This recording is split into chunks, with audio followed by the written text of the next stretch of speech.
Hello, I'm Sarah Grady Ackerman. Henry Cole now joins me to talk about his award-winning children's book, A Nest for Celeste. It's a bronze medal winner in this year's Florida Book Awards. Welcome, Henry. Thanks for being here. What a pleasure. Thank you. And congratulations. Thanks. Yeah. Give us a little summary about A Nest for Celeste. I love the title, by the way. Celeste is one of my favorite names. It's an inside joke with my sister. Really? Yeah. But the story came about because of my fascination with Audubon, the naturalist and wildlife painter. Just a fascinating American character. I really like him a lot and what he did. His work is beautiful to me. I've always liked his stuff since I was a little kid. And it turns out that Audubon, for 2 years, had an assistant who traveled with him and was his apprentice, his helper, and did a lot of the backgrounds in Audubon's paintings, some really nice work. And he was 13 years old. So I thought, oh my gosh, there's such a great story. Audubon, his trusty assistant. And I like animal characters so much. I wanted to put an animal character. I had so many field mice as pets when I was a kid, so I made the main character, Celeste, a mouse.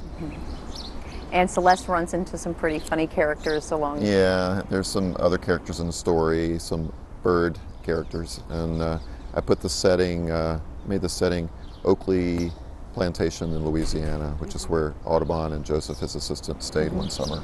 Okay. And talk about, for moms and dads who are watching, what's the main theme? What's the message that you try to send to the young reader? Main theme?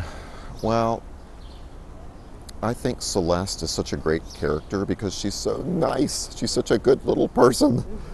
And I want the kids to get the message of how valuable a good friend is. And friendship is one of the best things we can have in our lives.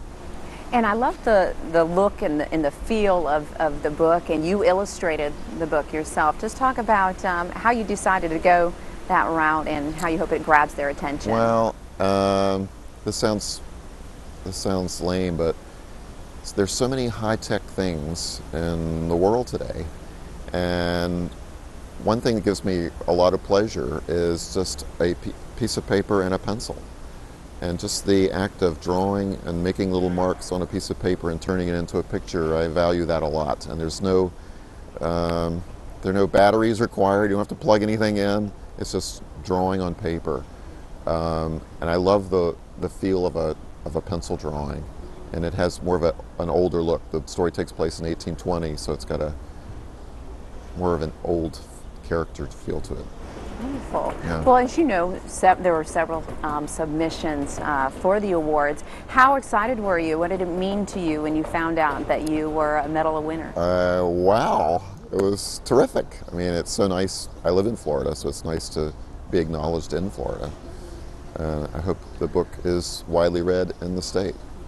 And not to put you on the spot, but what do you think it is about your book that led it to the status of being an award winner?